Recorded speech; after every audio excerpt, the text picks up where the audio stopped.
Assalamualaikum warahmatullahi wabarakatuh. Sobahul khair. Kaifa halukum? Semoga anak-anak semua hari ini tetap dalam keadaan sehat dan selalu dalam lindungan Allah Subhanahu wa taala. Alhamdulillahirabbil alamin. Hari ini senang sekali Ustazah dapat kembali menyapa anak-anak semua. Kelas 3 hari Senin tanggal 24 Agustus 2020. Ustazah berharap hari ini anak-anak tetap semangat ya. Anak-anak cerdas, hari ini Ustazah akan berbagi cerita tentang salah satu Nabi dan Rasul yang mendapat gelar Ulul Azmi. Sudah pernah dengar apa itu Ulul Azmi? Siapa ya yang mendapat gelar Ulul Azmi? Saksikan penjelasan berikut ini.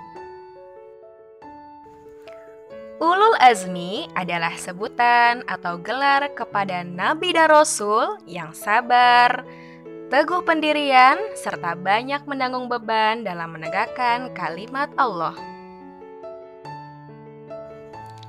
Ada 5 Nabi dan Rasul yang bergelar Ulul Azmi, yaitu Nabi Nuh alaihissalam, Nabi Ibrahim alaihissalam, Nabi Musa alaihissalam, Nabi Isa alaihissalam, dan Nabi Muhammad sallallahu alaihi wasallam. Hari ini Ustazah akan bercerita tentang Nabi Ibrahim alaihissalam. Pada zaman kerajaan yang dipimpin oleh Raja Namrud, ia mengeluarkan peraturan yang sangat meresahkan rakyatnya. Peraturannya adalah jika ada ibu yang melahirkan bayi laki-laki, maka bayi tersebut wajib dibunuh. Raja Namrud memiliki sikap yang sangat angkuh dan tidak mau dikalahi. Ia ingin tidak ada laki-laki yang menggantikan dan mengalahkan dirinya dalam berkuasa. Nabi Ibrahim lahir pada masa pemerintahan tersebut. Agar tidak ketahuan, maka ibu Nabi Ibrahim mengasingkannya ke dalam hutan di dalam sebuah gua. Ketika Nabi Ibrahim beranjak remaja, ia bertanya-tanya, siapa sebenarnya Tuhan? Apakah benar berhala itu adalah Tuhan? Atau justru Raja Namrud yang berkuasa itu adalah Tuhan? Nabi Ibrahim memperhatikan bintang, bulan, dan matahari. Ketika malam telah gelap, ia melihat sebuah bintang, lalu dia berkata, "Inilah Tuhanku." Tetapi, tatkala bintang itu tenggelam, dia berkata, "Saya tidak suka kepada yang tenggelam."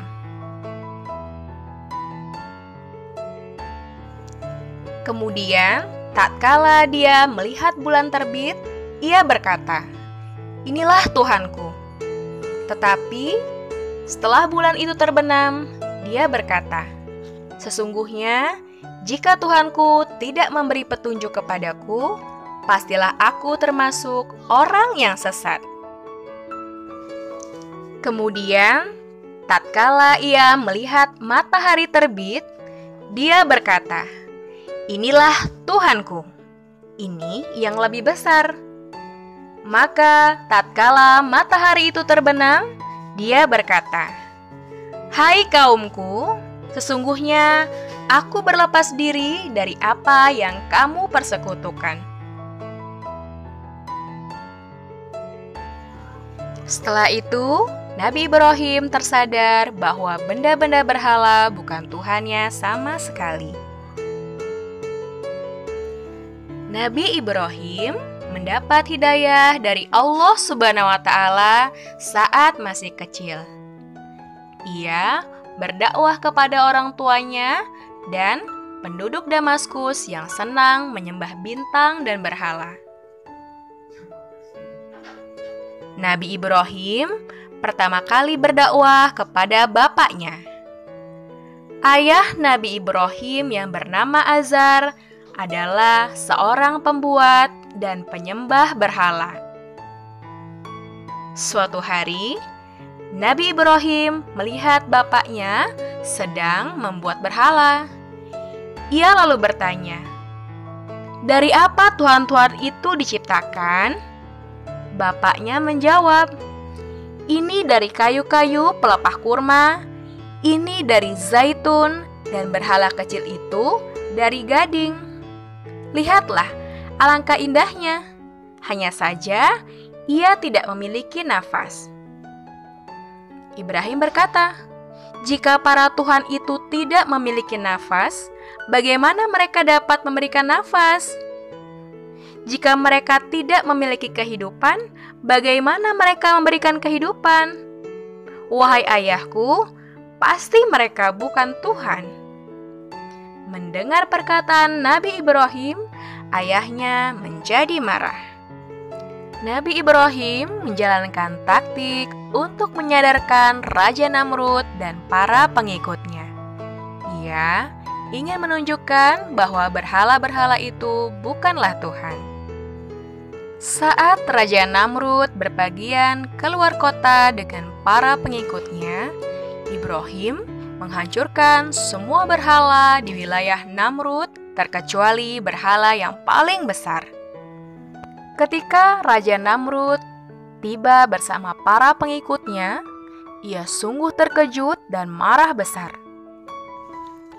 Ia meminta Nabi Ibrahim untuk datang menghadapnya.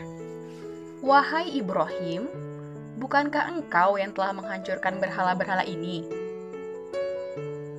tanya Raja Namrud. "Bukan." "Lalu, siapa lagi kalau bukan engkau? Bukankah engkau yang berada di sini saat kami pergi? Dan bukankah engkau yang membenci berhala-berhala ini?" tanya Namrud kemudian. "Ya, tapi bukan aku yang menghancurkan berhala-berhala itu. Aku pikir berhala besar itulah yang menghancurkannya. Bukankah kampaknya masih berada di lehernya?" jawab Nabi Ibrahim. "Mana mungkin patung berhala dapat berbuat semacam itu?" Mendengar hal itu, Nabi Ibrahim berkata, "Kalau begitu, kenapa engkau menyembah berhala yang tidak dapat berbuat apa-apa?" Para pengikut Namrud akhirnya sadar bahwa Tuhan yang selama ini mereka sembah tidak dapat bergerak, melihat, hanya diam semata. Raja Namrud murka dan memerintahkan tentaranya untuk menghukum Nabi Ibrahim. Raja Namrud memberikan hukuman dengan cara membakar Nabi Ibrahim. Api berkobar sangat besar dan panas, dengan kayu sebagai bahan bakarnya.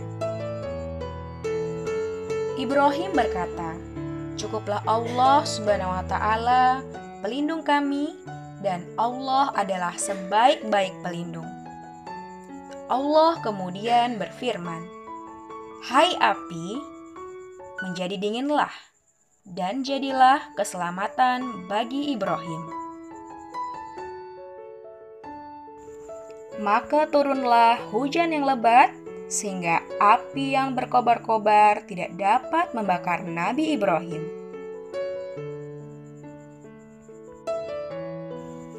Raja Namrud beserta pengikutnya sangat terkejut. Kobaran api yang besar itu padam seketika. Nabi Ibrahim keluar dari puing-puing pembakaran dengan selamat tanpa sedikit pun terluka. Semenjak itu, pengikut Raja Namrud berbondong-bondong menjadi umat Nabi Ibrahim untuk menyembah kepada Allah Subhanahu wa Ta'ala. Anak-anak solih, Nabi Ibrahim juga pernah mendapatkan ujian dari Allah. Allah menguji Nabi Ibrahim lewat anak yang benar-benar ia cintai. Nabi Ibrahim mendapatkan suatu mimpi. dan ia menyampaikan perihal mimpinya kepada putranya yang bernama Ismail. "Hai anakku, sesungguhnya aku melihat dalam mimpi bahwa aku menyembelihmu. Maka pikirkanlah bagaimana pendapatmu." Ismail kemudian menjawab, "Wahai ayahku, lakukanlah apa yang diperintahkan Allah kepadamu. Insya Allah, engkau akan mendapatkanku termasuk orang yang sabar." Hati Nabi Ibrahim terasa berat, namun ia mencoba mengikhlaskan anak kesayangannya untuk dikurbankan demi ketaatannya kepada perintah Allah Subhanahu wa Ta'ala.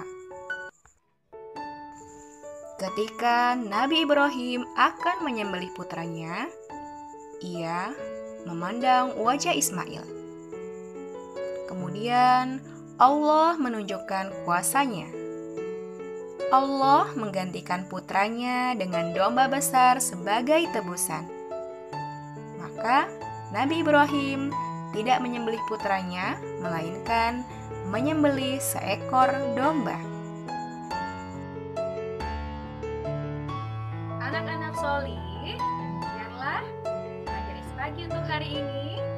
Semoga Allah selalu membimbing kita untuk menjadi hamba-hambanya yang taat, dan kita pun dapat meladani Nabi Ibrahim yang sabar, teguh pendirian dalam menegakkan kalimat Allah Subhanahu wa Ta'ala.